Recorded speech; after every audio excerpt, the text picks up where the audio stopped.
की सच्चाई सच छुपने नहीं देंगे। आदाब, मैं हूं हाफिज गुलाम सरवर और आप देख रहे हैं देश की सच्चाई।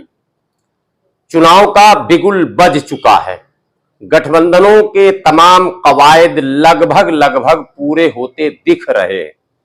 यानी दो खेमे में पूरे देश के राजनीतिक दल बंट चुके हैं। हालांकि कुछ पार्टियां अभी भी इन दो खेमों से बाहर हैं। उनके मतदाता इस पर सवाल भी उठा रहे हैं और शायद चिंतित भी है। लेकिन जब बिहार की बात आप करेंगे तो बिहार में ना तो गठबंधन का स्वरूप स्पष्ट रूप से एनडीए का दिख पा रहा है और ना ही इंडिया गठबंधन अर्थात महागठबंधन का। पहली बात, एनडीए गठबंधन में जहां चाचा और भतीजा चिराग और पशुपति कुमार पारस को लेकर तनातनी है, वहीं महागठबंधन में एक बहुत ही चर्चित चेहरे, जी हां बहुत ही चर्चित चेहरे, पूर्व सांसद और जन अधिकार पार्टी लोकतांत्रिक के संस्थापक और राष्ट्रीय अध्यक्ष लोकप्रिय नेता पप्पू यादव का नाम कहीं भी चर्चे में नहीं है। पप्पू यादव के बगैर अगर महागठबंधन का स्वरूप सामने आता है तो क्या पप्पू यादव चुनाव की राजनीति से अपने आप को अलग कर लेंगे? बिल्कुल नहीं। इसलिए नहीं कि पिछले कई वर्षों से लगातार पप्पू यादव अपने समर्थकों के साथ सक्रिय राजनीति में रहे हैं। मुद्दे बिहार के कुछ भी हो, यहां तक कि व्यक्तिगत रूप से किसी के साथ कोई कठिनाई और कोई परेशानी ही क्यों ना हो, पप्पू यादव पेश दिखे हैं और पप्पू यादव पूरी तरह से सक्रिय दिखे हैं। ऐसे में पप्पू यादव का नाम लिए बगैर महागठबंधन की बात करना क्या पप्पू यादव को मुख्य धारा से काटने या पप्पू यादव को राजनीति के तौर पर किनारे करने का कोई प्लान तो नहीं है। और ये प्लान आखिर है तो किसका है और क्यों है, ये भी एक सवाल है जिस पर मैं अभी आगे बात करूंगा। लेकिन अब तक के तमाम कवायद में इंडिया गठबंधन की जितनी भी बैठकें हुई है, रैलियां हुई है, उसमें पप्पू यादव की भूमिका कहीं भी नजर नहीं आई है। ना तो पोस्टर और बैनर पर, ना ही मीटिंगों में और ना ही बड़े मंचों पर। जी हां, पप्पू यादव जो पिछले दिनों प्रणाम पूर्णिया के नाम से एक भव्य रैली का आयोजन कर चुके हैं। पप्पू यादव लगातार पूर्णिया के गांव गांव का भ्रमण कर रहे हैं और लोगों से संवाद कर रहे हैं, लोगों से अपनी बात रख रहे हैं। मतलब साफ है, पूर्णिया से पप्पू यादव चुनाव लड़ेंगे। लेकिन किस पार्टी से लड़ेंगे?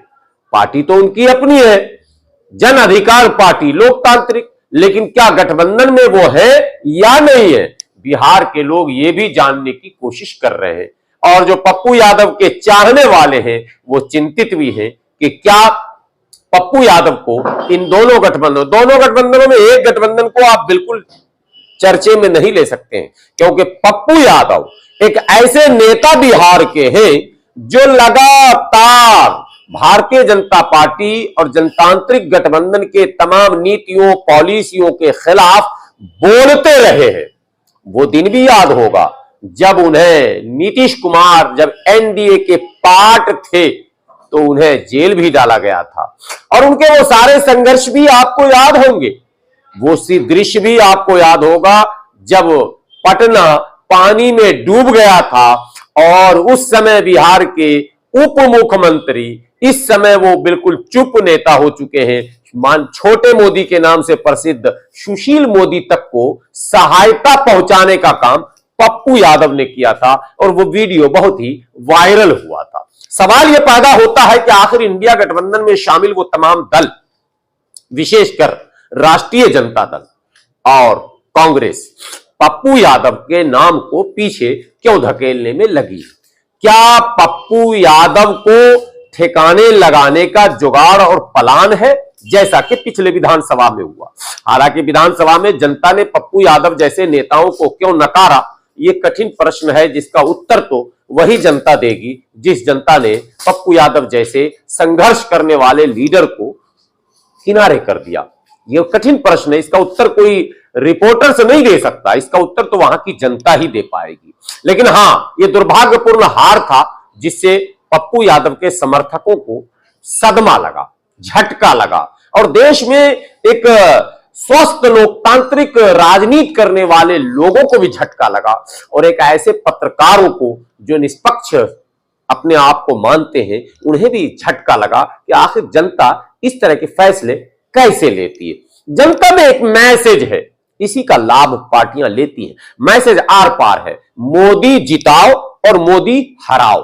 अब सवाल यह पैदा होता है कि मोदी जिताओ का एक खेमा तैयार है, मतदाता भी तैयार है, और मोदी हराओ का भी एक खेमा और मतदाता तैयार है, लेकिन उन खेमे में जो राजनेता फिट नहीं बैठ रहे हैं उनका क्या होगा?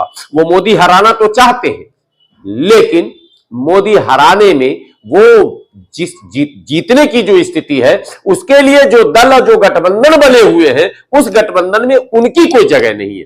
ऐसा ही लग रहा है कि 2024 के चुनाव में पप्पू यादव को इंडिया गठबंधन शायद टिकट न देकर, अपने साथ न लेकर राजनीतिक ठिकाने लगाएगी। हालांकि उनकी पत्नी कांग्रेस की बड़ी नेत्री है, सक्रिय नेत्री है, राज्यसभा की सदस्य भी है। पत्नी को तो टिकट मिलेगा नहीं क्योंकि वो राज्यसभा की सदस्य है। ऐसे में पप्पू यादव को कांग्रेस के कोटे से शायद सीट मिल जाए। हालांकि पूर्णिया वो सीट है जहां जेडीयू चुनाव जीती हुई है। ऐसे में रास्ता बिल्कुल साफ है, इंडिया गठबंधन के लिए वो सीटें आसान है और पप्पू यादव बेहतर उम्मीदवार है, उससे बेहतर कोई उम्मीदवार नहीं है। लेकिन इतना कुछ होने के बाद अब तक पप्पू यादव का नाम ना आना इस बात को दर्शाता है कि दाल में कुछ काला है। और यह सब कुछ कर कौन रहा है? बिहार के एक ही उभरते हुए नौजवान नेता हैं, जी हां, तेजस्वी यादव। जैसे कन्हैया कुमार को ठिकाने लगाने की योजना इन्होंने 2019 में बनाई थी, वैसे लगातार निरंतर पप्पू यादव को ठिकाने लगाने की योजना भी तेजस्वी यादव बनाते रहते हैं।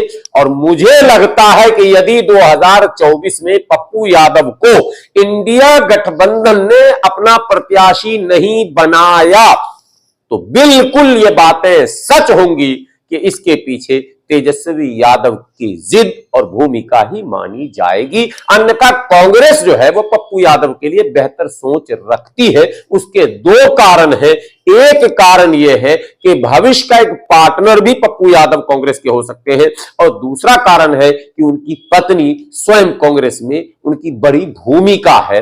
कांग्रेस के बोलने वालों में, चिल्लाने वालों में और सलाहकार मंडली में उनकी पत्नी स्वयं रंजीता रंजन मौजूद है। ऐसे में कांग्रेस की तरफ से तो विरोध की कोई गुंजाइश नहीं है। विरोध अगर कहीं से है तो वो विरोध सिर्फ और सिर्फ राष्ट्रीय जनता दल से है। तेजस्वी यादव बहुत अच्छे नेता हैं, अच्छे वक्ता भी हैं, कम उम्र में परिपक्वता दर जो है वो झलक भी रहा है, लेकिन एक आदत उनकी है जो लालू यादव जी में भी है, वो ये कि सौजातीय नेताओं में किसी को वो अपने बराबर या कद्दावर होते हुए देखना नहीं चाहते। सो पप्पू यादव के कद और काठी को देखकर तेजस्वी यादव भविष्य की राजनीति को लेकर चिंतित रहते हैं और वो नहीं चाहते हैं कि कोई ऐसा व्यक्ति यादव का जो बोलने वाला, लड़ने वाला, जूझने वाला हो, वो किसी भी सदन का हिस्सा बन जाए। प्रतीक्षा कीजिए, चुनावी ऐलान तो हो ही चुका है, बस चंद दिनों में टिकटों का ऐलान भी क्लियर हो जाएगा और इस क्लियर ऐलान के बाद वो तस्वीर भी साफ हो जाएगी कि देश की सच्चाई ने आपसे जो बातें कही है, हाफिज गुलाम सरवर ने जो बातें आपसे कही है, क्या वाकई वही सच है या पप्पू यादव को इंडिया गठबंधन में जगह